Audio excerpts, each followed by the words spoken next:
நீங்கள் வானொலியில் கேட்டு மகிழ்ந்த தென்கட்சி கோ சுவாமிநாதன் ஐயா அவர்களுடைய கதைகளை வீடியோ மூலமாக மீண்டும் உயிரோட்டம் கொடுத்துள்ளோம். பார்த்து மகிழுங்கள்.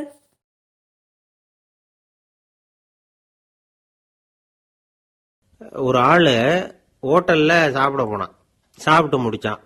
எழுந்திரிச்சு வந்து முதலாளி கிட்ட பில்லை கொடுத்தான். காசை கொடுக்கல. முதலாளி பணம் கொடுன்னு கேட்டார். இவன் என்கிட்ட பணம் இல்லைன்னா. முதலாளி கொஞ்சம் கூட அலட்டிக்கல. உள்ள இருந்து ஒரு ஆளை கூப்பிட்டார். இவனை கூப்பிட்டுட்டு போய் இட்லி மாவு ஆட்ட சொல்லுனார். இவனும் கவலைப்படாம உள்ள போயிட்டான். அப்போ அழைச்சிட்டு போற ஆளு கேக்குறான், ஏன் சார் சாப்பிடுறதுக்கு முன்னாடி காசு இல்லைங்கிறது உங்களுக்கு தெரியாதா அப்படின்னு கேக்குறான்.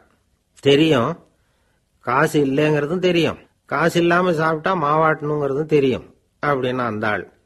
அப்படின்னா நீங்க உங்க வீட்லயே சாப்பிட்டு இருக்கலாமே அப்படின்னு கேக்குறான் அவன். அதுக்கு இவரு சொல்றாரு, அது எப்படி, அங்க சாப்பிட்டாலும் நான் இதே வேலையை தானே செய்ய வேண்டியிருக்கும் அப்படின்னாராம்.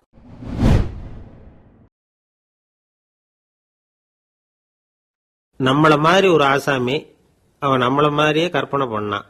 அதாவது நாம தான் இந்த உலகத்துல ரொம்பவும் கஷ்டப்படுறோம், மற்றவங்க எல்லாம் சந்தோஷமா இருக்கிறாங்க அப்படின்னு அவன் நினைச்சுக்கிட்டான். அவன் ஒரு நாள் கடவுளை வேண்டிக்கிட்டானா, சுவாமி இந்த உலகத்துல எவ்வளவோ பேர் இருக்கிறாங்க, ஒவ்வொருத்தருக்கும் ஒவ்வொரு விதமான கஷ்டம் இருக்கலாம், ஒத்துக்கிறேன், இருந்தாலும் எனக்கு அது கொஞ்சம் அதிகமா இருக்கிறது மாதிரி தெரியுது. அதனால நீங்க எனக்காக ஒரு சின்ன உதவி செஞ்சா போதும். அது வேற ஒண்ணும் இல்ல, என்கிட்ட இருக்கிற துயரங்களை இன்னொருத்தர் யாருகிட்டயாவது கொடுத்துருங்க, அவர்கிட்ட இருக்கிற துயரங்களை என்கிட்ட மாத்தி கொடுத்துருங்க, ஒரு மியூச்சுவல் டிரான்ஸ்பர், அவ்வளவுதான், அப்படி பண்ணிவிட்டா போதும் அப்படின்னு வேண்டிக்கிட்டானா. அன்னைக்கு ராத்திரியே அவன் ஒரு கனவு கண்டிருக்கான். வானத்திலிருந்து ஒரு குரல் கேட்டிருக்கு. அது என்ன சொல்லிச்சு தெரியுமா? ஏ ஜனங்களே, எல்லாரும் அவங்கவுங்க கஷ்டங்களை ஒரு பையில போட்டு எடுத்துக்குங்க, அப்படி எடுத்துக்கிட்டு நேரா இந்த ஊர் எல்லையில இருக்கிற கோயிலுக்கு வந்து சேருங்க அப்படின்னு அந்த குரல்.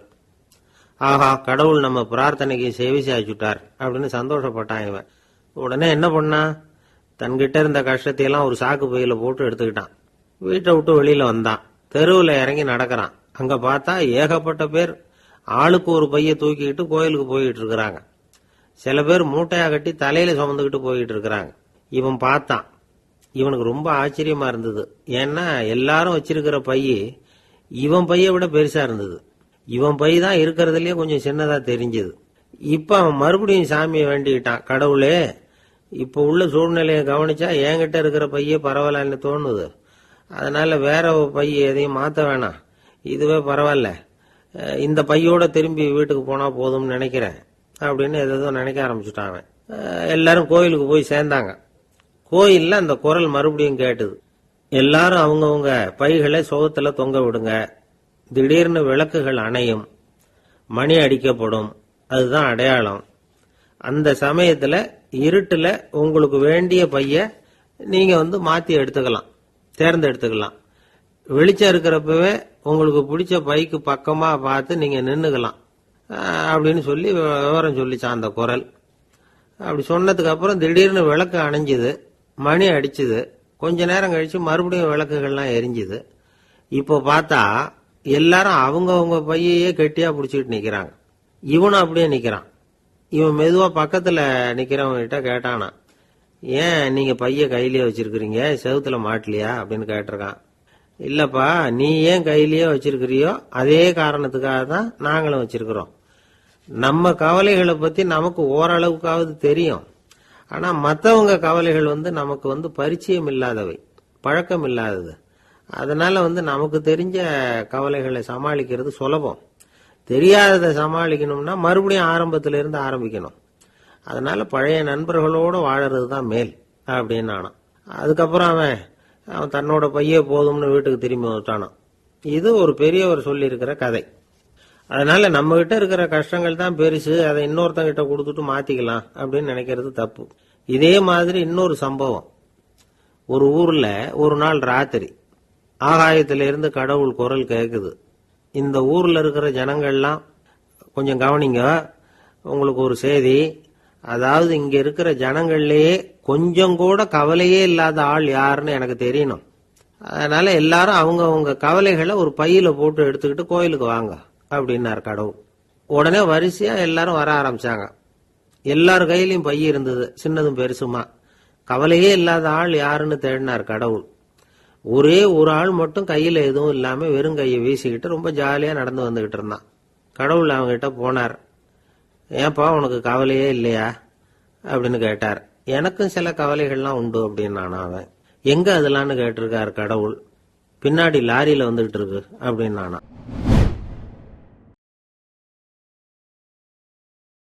வந்துகிட்டு இருக்கார். அவருடைய ஆலோசகர்கள் எல்லாம் பக்கத்துல வந்துகிட்டு இருக்கிறாங்க. அந்த சமயத்துல எதிரில் ஒரு புத்த பிக்ஷு வர்றார். அசோகர் பார்க்கிறார். ஓடி போய் அவர் காலில் விழுந்து வணங்குறார். அசோக மன்னரின் தலை அந்த புத்த துறவியின் பாதத்துல பட்டுக்கிட்டு இருக்கு. பக்கத்துல நின்றுகிட்டு இருந்த அமைச்சருக்கு இது ரொம்ப சங்கடமா போச்சு. ரொம்ப வருத்தப்பட்டார். நம்ம அசோக சக்கரவர்த்தி எப்பேற்பட்டவர், அவரோட தலை ஒரு சன்னியாசியின் பாதத்துல படுறதா அப்படின்னு நினைச்சு ரொம்ப கவலைப்பட்டார். அரண்மனைக்கு திரும்பினதும் அமைச்சர் மெதுவா ஆரம்பிச்சார். அரசே, எனக்கு ரொம்ப வருத்தமா இருக்குது அப்படின்னார். எதுக்குன்னார் மன்னர். அசோக சக்கரவர்த்தியின் தலை, அதாவது அந்த சிரம், ரொம்ப மதிப்புமிக்க ஒன்று. அது ஒரு சன்னியாசியின் காலில் படலாமா அப்படின்னார். அசோகர் பதில் சொல்லல, சிரிச்சார், போயிட்டார். அதுக்கப்புறம் ஒரு சரியான சந்தர்ப்பத்துக்காக காத்துக்கிட்டு இருந்தார். ஒரு நாள் அமைச்சரை கூப்பிட்டார். எனக்கு 3 தலைகள் வேணும் அப்படின்னார். சொல்லுங்க, கொண்டுகிட்டு வரேன் அப்படின்னார் அமைச்சர்.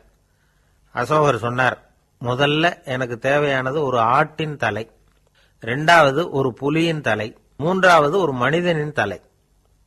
இதுதான் அசோகர் கேட்டது. எங்க இருந்தாலும் கொண்டு வாங்கன்னார். அமைச்சர் புறப்பட்டார். ஆட்டுத்தலை, புலித்தலை கிடைச்சிட்டுது. அப்புறமா ஒரு சுடுகாட்டுக்கு போய் ஒரு மனித தலையும் சேகரம் பண்ணிட்டு ராஜா கிட்ட வந்துட்டார்.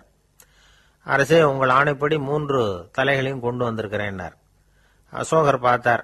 ரொம்ப நல்லது, இப்ப இது 3ஐயும் எடுத்துக்கிட்டு போய் சந்தையில வித்துட்டு வாங்க அப்படின்னார். அமைச்சர் அதுகளை எடுத்துக்கிட்டு சந்தைக்கு போனார். முதல்ல ஆட்டுத்தலை நல்ல விலைக்கு வித்து போச்சு. நல்ல விலை கொடுத்து வாங்கிட்டு போட்டாங்க. அடுத்தபடியா புலி தலைய ஒருத்தர் வாங்கிட்டார். அதை பாடம் பண்ணி வீட்டில் மாட்டி வைக்கலாமே அப்படின்னு நினைச்சு அதையும் வாங்கிட்டு போட்டார். மனித தலையை மட்டும் வாங்கறதுக்கு யாரும் முன் வரல. எல்லாரும் அதை பார்த்துட்டு விலகி போக ஆரம்பிச்சாங்க. அமைச்சர் திரும்பி வந்தார். அரசே, இந்த தலையை மட்டும் யாரும் வாங்க மாட்டேங்கிறாங்க அப்படின்னார். சரி, பரவாயில்ல, இதை இலவசமாவே எனாமாவே யாருக்கிட்டையாவது கொடுத்துட்டு வந்துருங்க அப்படின்னார். அமைச்சர் மறுபடியும் சந்தைக்கு போனார். இதை இலவசமா தரேன், இதை வாங்கிக்கோங்க அப்படின்னார். அப்பவும் அதை யாரும் வாங்கிக்கிறதுக்கு தயாரா இல்லை. மறுபடியும் திரும்பி மன்னர்கிட்ட விவரத்தை சொன்னார். இப்போ மன்னர் சொல்றார், அமைச்சரே, உயிர் இருக்கிற வரைக்கும் தான் இந்த தலைக்கு மதிப்பு. ஜீவன் போனதுக்கு அப்புறம் அதோட மதிப்பும் போயிடுது. அதனால மதிப்பு இருக்கும் பொழுதே பெரியவர்கள் பாதம் பணிந்து அந்த புனிதத்தை பெற்றுக்கொள்ளணும் அப்படின்னார். பணிவுங்கிறது வேற, அடிமைத்தனம்ங்கிறது வேற. பெரியவர்களை பணிவது நமக்கு பெருமை தரக்கூடிய விஷயம். இதை மனசுல வச்சுக்கிட்டு எப்போ காலில் விழணும், எப்போ காலில் விழக்கூடாது அப்படிங்கறத முடிவு பண்ணிக்கணும்.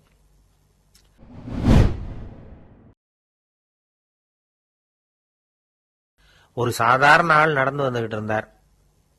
எதிரில் வந்த ஒரு பெரிய மனுஷன் ஓடி போய் அவர் காலில் விழுந்து தன்னுடைய தலையை அவர் பாதத்துல கொண்டு போய் வச்சார். கொஞ்ச நேரம் கழிச்சு எழுந்திரிச்சு வந்துட்டார். வந்த பிறகு இவரை கேட்டேன், ஏன் திடீர்னு ஓடி போய் அந்த ஆளு காலில் விழுந்தீங்க அப்படின்னு. அவர் போட்டிருக்கிறது என்னோட காணாம போன செருப்பான்னு கண்டுபிடிக்கிறதுக்காக அப்படி விழுந்தேன் அப்படின்னார்.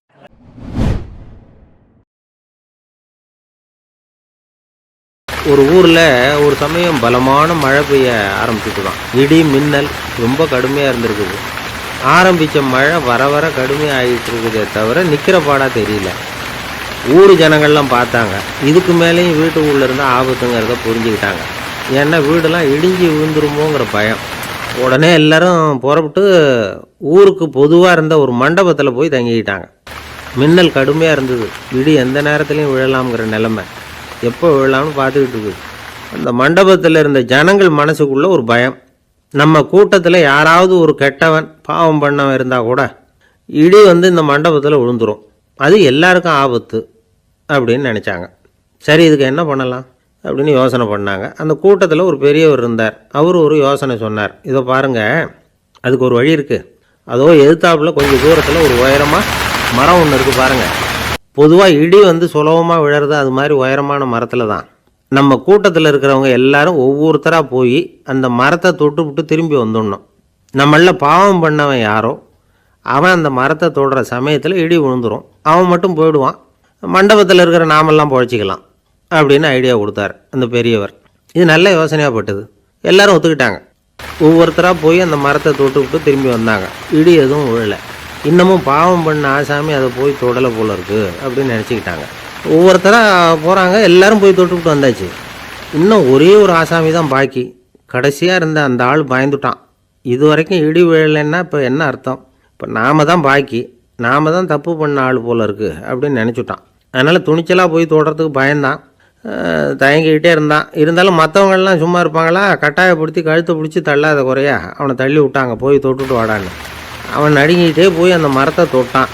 அதே வினாடி ஒரு பயங்கரமான மின்னல் இடி விழுந்துட்டுது. எங்கே விழுந்தது தெரியுமா? அந்த ஆள் மேலே இல்லை, மண்டபத்தில் விழுந்தது. மண்டபத்தில் இருந்தவங்க பூரா காலி.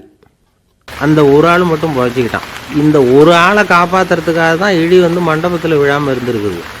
இதுதான் கதை. அதனால் நல்லவங்க எப்படியும் தப்பிச்சுக்குவாங்க அப்படிங்கிறது ஒரு நீதி. ஒருத்தர் அப்படி தான் தெருவில் நடந்து போய்கிட்டு இருந்தான். ரொம்ப நல்லவன். எதிரில் ஒருத்தன் சைக்கிளில் வந்துக்கிட்டு இருந்தான். அதில் மோதி இவன் கீழே விழுந்துட்டான். சைக்கிள்காரன் உடனே இறங்கி இவனை தூக்கி விட்டான். இவன் எழுந்திரிச்சு அவனை முறைச்சி பார்த்தான். அப்படி பார்க்காதீங்க சார், நீங்கள் ரொம்ப புண்ணியம் பண்ணியிருக்கீங்க, அதுதான் இப்போ வந்து சைக்கிளில் மோதிக்கிட்டீங்க அப்படின்றான். என்ன அப்படி சொல்கிறேன் நான்? இவன் 10 நிமிஷத்துக்கு முன்னாடி நான் லாரி ஓட்டிகிட்டு வந்தேன், அப்போ நீங்கள் எதிரில் வந்திருந்தீங்கன்னா என்ன ஆயிருக்கும் அப்படின்னானா அவன்.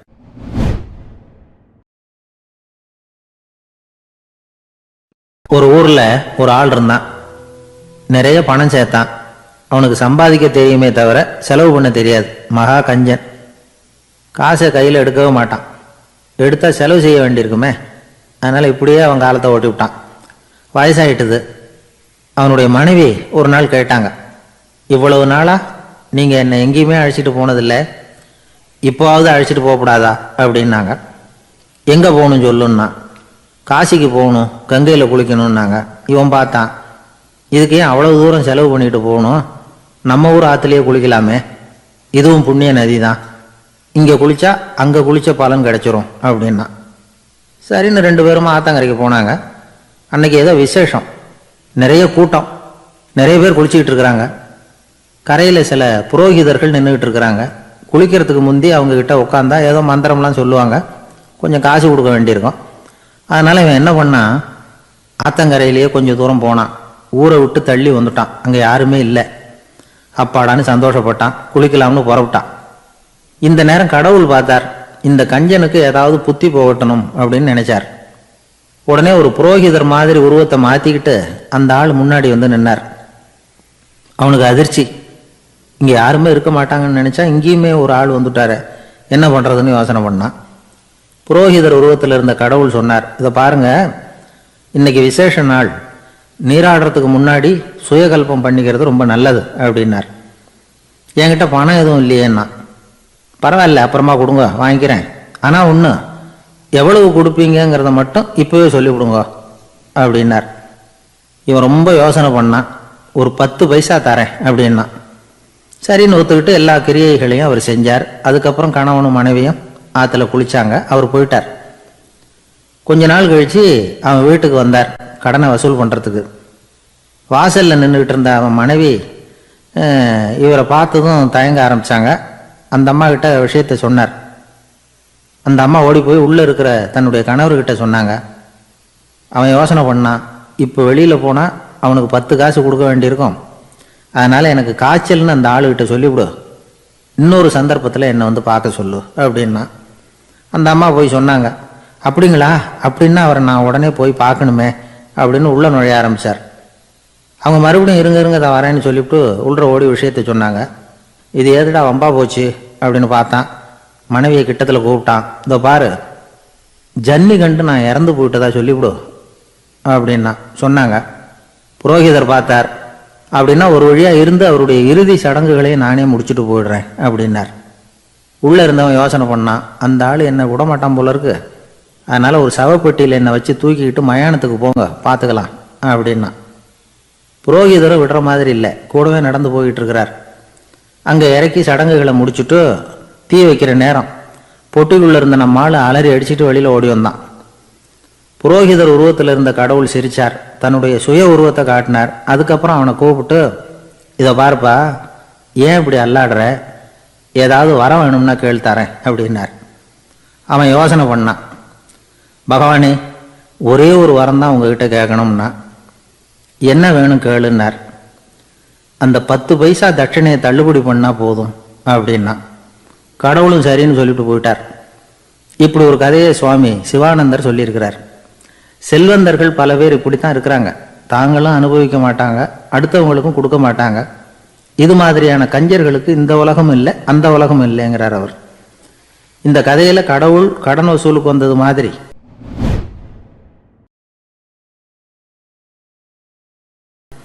நம்ம ஊர் ஆள் ஒருத்தன் இன்னொருத்தர்கிட்ட 10 பைசா கடன் கொடுத்துட்டான். திருப்பி வாங்கறதுக்கு நடையா நடக்கிறான். கடைசியா கேட்டான், நீ எப்போதான் கடனை திருப்பி தரப்போற, அதை முடிவா சொல்லுன்னா. வர்ற வியாழக்கிழமை கண்டிப்பா கொடுத்துருவேன் அப்படின்னானா அவன். அன்னைக்கு நான் ஊர்ல இருக்க மாட்டேனே அப்படின்னானா இவன். அதனால என்ன, நானும் தான் அன்னைக்கு ஊர்ல இருக்க மாட்டேன் அப்படின்னானா.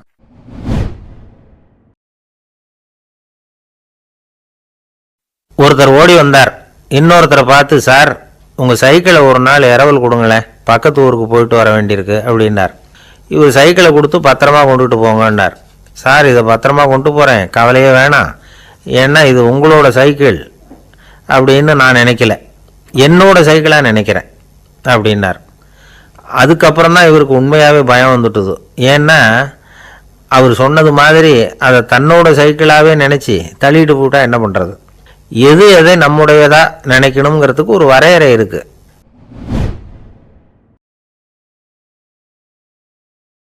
ஒருத்தர் அப்படிதான், அவருக்கு அவசரமா 5000 ரூபாய் தேவைப்பட்டது. ஆபீஸ் பணத்தை எடுத்துக்கிட்டார். அந்த நேரம் பார்த்து ஆடிட் வந்துட்டுது, ஆப்பிட்டுக்கிட்டார். விசாரணை நடக்குது. அவர் சொல்றார், சார் நான் நேரம் காலம் பார்க்காம ஆபீஸில் வேலை செய்வேன், ஏன்னா அதை என்னோட ஆபீஸா நினைக்கிறேன். அவசரத்துக்கு அந்த பணத்தை எடுத்தேன், மறுபடியும் வச்சுடலாம்னு தான் இருந்தேன், அதுக்குள்ளே இப்படி ஆயிட்டுது. நீங்கள் என்ன நினச்சாலும் சரி, நான் ஆஃபீஸ் வேறு வீடு வேறு அப்படின்னு நினைக்கிறது இல்லை, அது என்னோட சுபாவம் அப்படின்னார். விசாரணை பண்ணவர் தீர்ப்பு வழங்கினார். உங்கள் சுபாவத்துக்கு மதிப்பு கொடுத்து நானும் தீர்ப்பு வழங்குறேன். நீங்கள் கொஞ்ச நாள் ஜெயிலில் இருந்துட்டு வாங்க, அது உங்களுக்கு கஷ்டமாக இருக்காதுன்னு நினைக்கிறேன். ஏன்னா அங்கே போனாலும் நீங்கள் உங்கள் சுபாவப்படி வீடு வேற ஜெயில் வேறன்னு நினைக்க மாட்டீங்க அப்படின்னாராம்.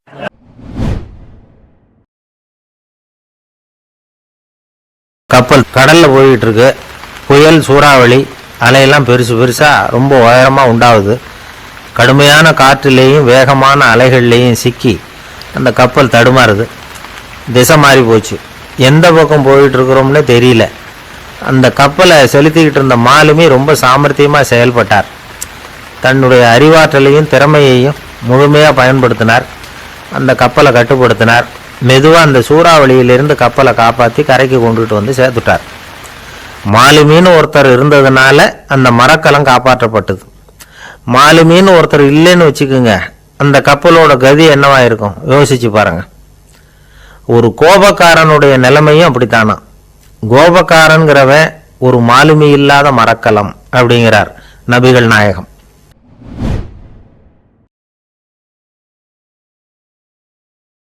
செல்வந்தர் ஒருத்தர்கிட்ட ஒரு சிறுவன் வந்து ஆடு மேய்ச்சிக்கிட்டு இருந்தானா.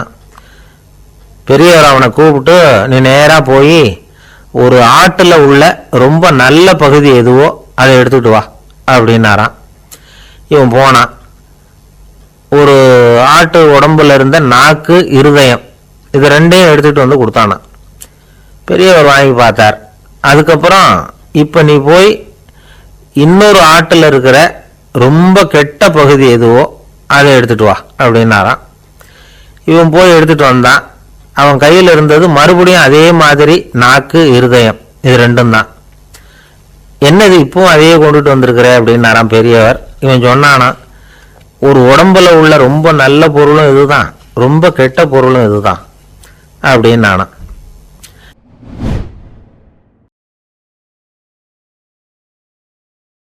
ஒருத்தர் டாக்டர் கிட்ட போனார் அவசரமா.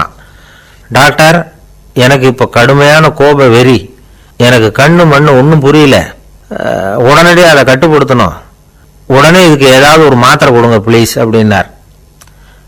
அந்த டாக்டரும் உடனே ஒரு மாத்திரையை கொடுத்து இதை உடனே போடுங்க, நான் தண்ணி கொண்டுட்டு வரேன்னு உள்ளே போனார். தண்ணியோடு திரும்பி வந்தார். இவர் சொன்னார், டாக்டர், நீங்கள் கொடுத்த மாத்திரை ரொம்ப பெருசாக இருந்தது, இருந்தாலும் கஷ்டப்பட்டு முழுங்கிட்டேன்னார். டாக்டர் சந்தேகத்தோட மேசையை பார்க்குறார். பார்த்தா மாத்திரை அங்கேயே இருக்குது, பேப்பர் வெயிட்டை காணல.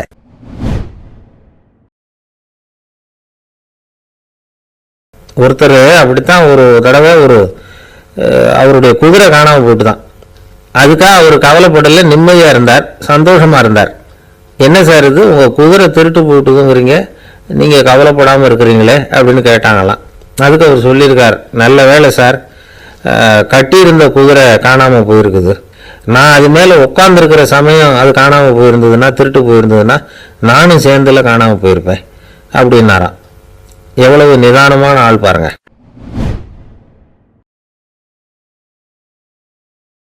வாழ்க்கையில் ஒருத்தர் அனுசரித்து போகிறது, சந்தேகப்படாமல் இருக்கணும்னு சொல்லுவாங்க. ஒரு பையன் புதுசாக ஒரு பொண்ணை கல்யாணம் பண்ணிட்டு வந்தான். எல்லாரும் என்ன பண்ணிட்டாங்க, ஏய் நீ கல்யாணம் பண்ணிட்டு வந்திருக்கேன், அந்த பொண்ணுக்கு காது கேட்காதுடா, காது சரியாக கேட்காது அப்படின்ட்டு இருக்காங்க. இவன் அதை எப்படி சோதனை பண்ணுறது, டெஸ்ட் பண்ணுறது? அப்படி நேராக கேட்டால் சண்டை வந்துடும், உனக்கு காது கேட்குதான்னு கேட்கக்கூடாது. வெளியில் போய் தெருவில் நின்றுக்கிட்டு இன்னைக்கு என்ன சாம்பார் அப்படின்னா பதிலே வரல. ஆகா, நம்ம சந்தேகப்பட்டது சரிதான் அப்படின்னு முடிவு பண்ணிட்டான். அடுத்தது வந்தான், வீட்டுக்குள்ளே நின்றுட்டு 2வது தடவை கேட்டான், கூடத்தில் நின்றுட்டு இன்னைக்கு என்ன சாம்பார் அப்படின்னா அப்பவும் பதில் வரல. சரி, நம்ம மனைவிக்கு நம்ம சந்தேகப்பட்டு காது கேட்கல அப்படின்ட்டு அடுத்தது அடுப்பங்கரைக்கே போயிட்டான். அந்த பொண்ணு எதை சமைச்சிக்கிட்டு இருக்கு, அது கிட்ட போய் அது காது ஓரமாக இப்படி காய வச்சுக்கிட்டு ரொம்ப சத்தம் போட்டு கத்துறான். 3வது தடவையா இன்னைக்கு என்ன சாம்பார்னு கத்துறான். அந்த பொண்ணு கொஞ்சம் கூட அலட்டிக்கல, மெதுவாக இவன் பக்கம் திரும்பி இவன் காது ஓரமாக சொல்லிச்சான், 3வது தடவையாக சொல்கிறேன் முருங்கைக்காய் சாம்பார் அப்படின்னு தான். இவனுக்கு காது கேட்கல, இவன் அதை போய் குத்துறான். அதான் தன் குற்றம் நீங்கி பிறர் குற்றம் காண்கிற்பின் என் குற்றமாகும் இறைக்குன்னு சொல்லுவாங்க.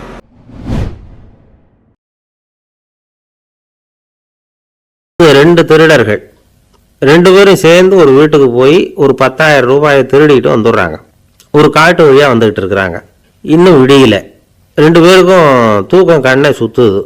சரி, இப்படியே ஒரு மரத்தடியில் படுத்து தூங்குவோம், காலையில் விடிஞ்சதும் இந்த பணத்தை 2 பேரும் பங்கு போட்டுக்குவோம் அப்படின்னு முடிவு பண்ணுறாங்க. அதே மாதிரி படுத்து தூங்குறாங்க. நடு ராத்திரியில் ஒரு திருடன் முழிச்சுக்கிறான். விடிகிற வரைக்கும் காத்துக்கிட்டு இருந்தால் 5,000 ரூபா தான் கிடைக்கும், இப்போவே கம்பி நீட்டினா 10,000 ரூபா கிடைக்கும் அப்படின்னு யோசிச்சு பார்த்துட்டு ஒரு முடிவுக்கு வந்தான்.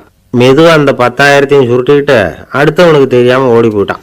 விடியுது, அடுத்தவன் எழுந்திரிச்சு பார்க்குறான், பணத்தையும் காணலை, பாகஸ்தனையும் காணலை. இந்த திருடன் அந்த திருடனை திட்டுறான், திருட்டு பய, அயோக்கிய பய, இப்படி அநியாயமாக கிளப்பிட்டு போட்டானே அப்படிங்கிறான். இதுலேருந்து என்ன தெரியுது, தெரியாமல் எடுத்துக்கிட்டு போகிறது திருட்டு, அயோக்கியத்தனம், அநியாயம் அப்படிங்கிறது இவனுக்கு தெரிஞ்சிருக்குது. அதனால தான் அடுத்தவனை பார்த்து இப்படி திட்டுறான். அதனால் தெரியாததுனால மனுஷன் தவறு பண்ணுறான்னு சொல்கிறது சரியில்லை. அப்படின்னா மனுஷன் பண்ணுற தவறுகளுக்கு உண்மையான காரணம் தான் என்ன? இதே சந்தேகம் அர்ஜுனனுக்கும் வந்துதான்.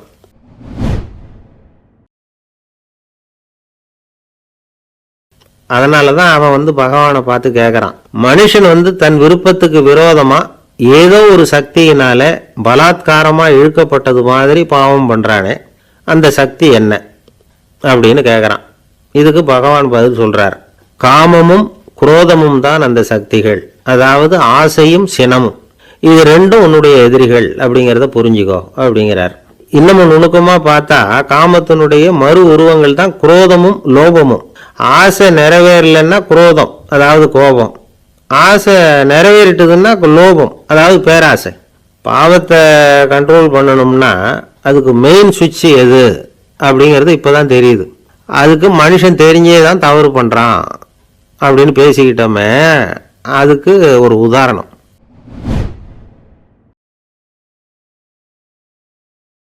நமக்கெல்லாம் ஆன்மீகம்ங்கிற பேர்ல இன்னைக்கு என்ன நடக்குதுன்னா, கடவுளுக்கு எத்தனை கை கண்ணு காது மூக்குன்னு எண்ணிட்டு இருக்கிறான். அது சொல்லுவாங்க, அதாவது கிருஷ்ணன் எங்கே பிறந்தான் என்று யோசிக்காதே, கீதை என்ன சொல்லுகிறது என்பதை மட்டும் பார் அப்படின்னு சொல்லுவாங்க. அதாவது ஒருத்தன் மரத்தில் உள்ள ஒருத்தன் எண்ணிட்டு குறிப்பு எடுத்துக்கிட்டு இருந்தானா, மரத்தில் எத்தனை கிளை இருக்கு, எத்தனை இலை இருக்கு, எத்தனை காய் காய்ச்சிருக்கு அப்படின்னு ஒரு பேப்பரில் குறித்து ரொம்ப எழுதிட்டுறான். இந்த ராமஜெயம் எழுதுறது மாதிரின்னு வைங்களேன், இன்னும் எழுதி வச்சுட்டுறான்.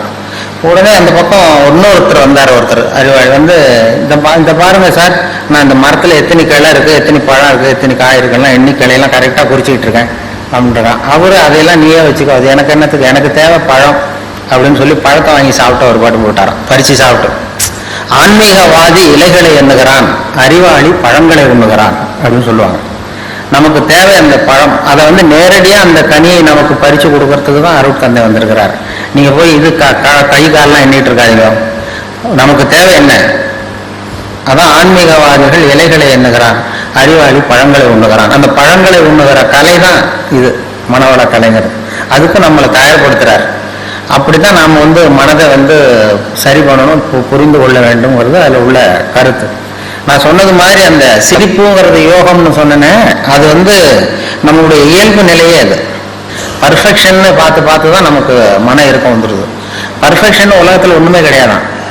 நானே என் மனசில் ஒரு உருவத்தை வரைஞ்சிக்க வேண்டியது, நான் வரைஞ்சிக்கிற மனசுக்குள்ளே வச்சிருக்கிறேன் அதே மாதிரி எதிரில் இருக்கிறது இருக்கான்னு பார்க்குறேன். அப்படி இருந்ததுன்னா அது பர்ஃபெக்ட்னு ஒத்துக்கிறேன், இல்லைன்னா அது பர்ஃபெக்ட் இல்லைங்கிறேன். அதாவது கோளாறு நான் வரைகிற ஓவியத்தில் இருக்கு.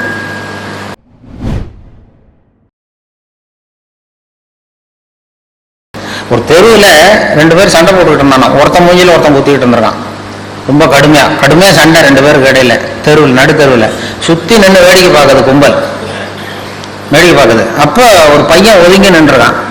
அந்த வழியாக வந்தவர் கேட்டிருக்காரு, என்னப்பா அங்கே நடக்குது சண்டை அப்படின்னா, ஒன்றும் இல்லை, எங்கள் அப்பாவுக்கு இன்னொருத்தருக்கும் சண்டை உள்ற, அதை எல்லாரும் வேடிக்கை பார்க்குறாங்க, நான் ஒதுங்கி நிற்கிறேன், எங்கள் அப்பாவுக்கு இன்னொருத்தருக்கும் தான் சண்டை நடக்குது உள்றேன்றான் அந்த பையன். அப்போ அந்த விசாரித்த பெரியவர் கேட்டிருக்காரு, சரிப்பா அந்த 2 பேரில் யாரா அவங்க அப்பான்னு கேட்டிருக்காரு. சண்டையே அதுக்காக தான் நடந்துகிட்டு இருக்கு. இப்போ நாம் இந்த மதவாதிகள் போடுகிற சண்டைக்கு அதுக்கு என்ன வித்தியாசம் இருக்கு? நாம் போடுற சண்டை அதே மாதிரி சண்டை தான், மதவாதிகள் போடுற சண்டை.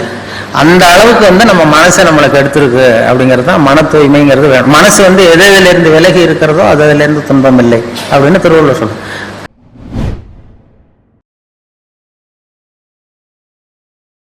ஒரு சிவன் கோயிலில் ஒரு புறாவெல்லாம் இருந்ததுதான். ஒரு சிவன் கோயிலில் மாடங்கள்லாம் இருந்தது, இல்லை சில புறாக்கள்லாம் இருந்ததுதான். திடீர்னு அந்த சிவன் கோயிலுக்கு கும்பாபிஷேகம் வந்தது. உடனே வெள்ளை அடிக்க ஆரம்பிச்சாங்க. உடனே அந்த புறாவெல்லாம் இடத்த மாற்றணுமே, இங்கே இருந்தால் இனிமேல் நாயக்கு இல்லை, நம்ம இடத்த மாற்றணுமேனு போயிருக்கு. எங்கே போகலான்னு பார்த்தா எதிர்த்தாப்புல ஒரு சர்ச் இருந்ததுதான், மாதா கோயில். அங்கே சில புறாவெல்லாம் இருந்தது மாடத்தில், சில மாடங்கள் காலியாக இருந்தது. இந்த சிவன் கோயில் புறாவெல்லாம் ஓடி போய் அங்கே உட்காந்துக்கிட்டு, இது சிவன் கோயில் வெள்ளடிக்க ஆரம்பிச்சிட்டாங்க கும்பாபிஷேகத்துக்கு. அங்கே போனதுக்கு அப்புறம் அங்கே கிறிஸ்துமஸ் வந்தது, அங்கேயும் வெள்ளடிக்க ஆரம்பிச்சான். கிறிஸ்துமஸ் சர்ச்சுக்கு வெள்ளடிச்சு புதுப்பிக்க ஆரம்பிச்சது. என்னடா இங்கேயும் தங்க முடியலையேன்னு இந்த 2 செட்டு புறாவும் புறப்பட்டு வேற இடத்துக்கு போகணும்னு பார்த்து தான் போனால் அங்கே ஒரு பள்ளிவாசலில் சில புறா இருக்குது, அங்கே கொஞ்சம் காலியாக இருந்தது. இந்த சிவன் கோயிலேருந்து போனது, அந்த மாதா கோயிலேருந்து போன புறா எல்லாம் சேர்ந்து அந்த பள்ளிவாசலில் போய் அந்த புறாவோட சேர்ந்து உட்காந்துட்டு அங்கே போனால் அங்கேயும் தொந்தரவு வந்தது. என்ன தொந்தரவுன்னா அங்கேயும் ரம்சான் வந்தது, அதை புதுப்பிக்க ஆரம்பிச்சாங்க. இது என்ன இங்கேயும் தங்க முடியல, எங்கே போகிறதுன்னு பார்த்தது எல்லாம் 3 செட்டு புறாவும். அதுக்குள்ளே அந்த சிவன் கோயில் கும்பாபிஷேகம் முடிஞ்சு போச்சு. சரி அங்கே போய் தங்கிக்கோன்னு சிவன் கோயிலில் போய் எல்லாம் உட்காந்துட்டு இருக்கு. இப்படி இருக்கும்போது திடீர்னு கீழே ஒரே கலாட்டா பூமியில். இந்த குஞ்சு புறாவெல்லாம் எட்டி பார்க்குது. ஒரு குஞ்சு புறாவும் தாய் புறாவுக்கு பக்கத்தில் உட்காந்துட்டு எட்டி பார்த்தான். இந்த மனுஷனுக்கெல்லாம் என்னாச்சு இப்போ அப்படின்னு கேட்டிருக்கு. அவனுக்கெல்லாம் மதம் பிடிச்சிருக்கு அப்படின்னு தான் அந்த அம்மா புறா. மதம் பிடிக்கிறதுனா என்னன்னு கேட்டிருக்கு. இதுதான் மத கலவரம்னு பேர், இதனால தான் ஒருத்தன் சுட்டுக்கிறான் வெட்டிக்கிறான் அப்படின்னா நமக்கெல்லாம் மதம் பிடிக்காதா அப்படின்னு கேட்டுதான். நமக்கு பிடிக்காது ஏன் அப்படின்னு கேட்டிருக்கு அந்த குஞ்சு புறா. அப்போ அந்த தாய் புறா சொல்லித்தான், அந்த பாரு மனுஷனுக்கும் நமக்கு அந்த வித்தியாசம். இப்போ நாமெல்லாம் வந்து இங்கே சிவன் கோயிலில் இருந்தாலும் நம்ம பேர் புறாதான், மாதா கோயிலுக்கு போனாலும் புறாதான், பள்ளிவாசலுக்கு போனாலும் புறாதான். ஆனால் அவன் அப்படி இல்லை, மனுஷன் இங்கே இருக்கிற வரைக்கும் இந்துன்னு சொல்லிட்டு இருப்பான், அங்கே போனால் கிறிஸ்தவன்மா, அங்கே போனால் முஸ்லீம்மா, அதனால தான் இப்படி வெட்டிட்டு நிற்கிறான் அப்படின்னு தான் தாய் புறா. அப்போ குஞ்சு புறா கேட்டோம், அப்படின்னா அவங்கள விட நாம ரொம்ப உயர்வா தெரியுதே அப்படின்னு. உண்மைதான், அதனால தான் அவனை விட உயர்வான இடத்துல நாம இருக்கிறோம், நம்மளை விட தாழ்வான இடத்துல அவன் இருக்கிறான் அப்படின்னு சொல்லிச்சான். ஒரு புறா கிட்ட கற்றுக்க வேண்டியிருக்கு. நாம மனுஷன்னா 6 அறிவு எல்லாம் சொல்லிக்கிட்டு அதுகிட்ட நாம் வந்து அமைதியையும் சமாதானத்தையும் கற்றுக்கணும்னு சொல்லி பண்ணிகிட்டு இருக்கிறோம். அப்படி வந்து அந்த அளவுக்கு நம்முடைய நிலைமை மாறி இருக்குன்னா இதுக்கு இது மாதிரியான இயக்கங்கள், இது மாதிரி மனசை செம்மைப்படுத்துகிற விஷயம் தான் நிறைய வர வேண்டியிருக்குது. ஏன்னா மனுஷன் வந்து எப்படிலாம் நடந்துக்குவான், என்ன பண்ணுவான்னு சொல்ல முடியாது. எந்த நேரம் எப்படி நடப்பான், என்ன ஏது